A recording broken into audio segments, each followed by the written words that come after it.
dalam situasi dan kondisi saat ini yang memang harus kita budayakan adalah saling memberi nasihat dan saling meminta nasihat. Jadi memberi nasihat itu penting, meminta nasihat itu juga jauh lebih penting. Karena orang yang meminta nasihat itu mengalami atau merasa bahwa dia perlu panduan di dalam hidupnya. Dan orang yang tidak membutuhkan nasihat, ya, kan orang yang merasa lebih pandai daripada orang lain, kemudian orang itu muncul jiwa merendahkan orang lain, bahkan meremehkan orang lain, dan kemudian menolak kebenaran. Jadi kalau dalam kategorinya adalah batarul haq wa hum tunas, jadi menolak ya kebenaran dan kemudian meremehkan manusia. Ini adalah karakteristik manusia-manusia yang sombong. Nah, manusia-manusia yang sombong inilah yang masuk dalam kategori orang-orang yang enggan, yang oleh Rasulullah SAW adalah orang yang enggan untuk masuk ke dalam surga. Ya, orang yang sombong ini tidak akan bisa masuk surga, karena kesombongan inilah yang akan mengantarkan dia sebagai makhluk yang merasa lebih hebat daripada yang lain, bahkan ya lijam'in nas, bagi seluruh manusia.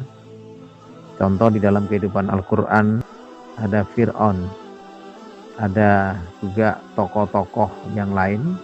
Dia mengatakan bahwa anna rabbakumul a'la, aku adalah Tuhanmu yang lebih tinggi ya, gitu. Jadi kadang kesombongan itu menghancurkan manusia itu sendiri. Kesombongan itu akan menghancurkan suatu kaum jika kaum itu sombong. Kesombongan itu akan menghancurkan satu negara jika penguasa negara itu sombong.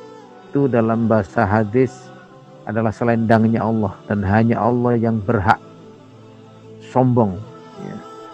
Hanya Allah yang berhak sombong. Lalu atas dasar apa kemudian manusia itu ingkar, manusia itu sombong kepada Allah, padahal seluruh kebutuhan hidupnya Allah lah yang mencukupinya. Nah, disinilah ikhwanil kiram rahimakumullah, maka saling menasihati, mengingatkan kepada diri kita, mengingatkan kepada orang lain tentang fungsi kita diciptakan oleh Allah SWT sebagai hamba Allah, sebagai hamba yang di dalam Al-Quran ya, wa ma khalaqtul jinna wal insan illa liya'budun, tidak aku ciptakan jin dan manusia kecuali untuk beribadah.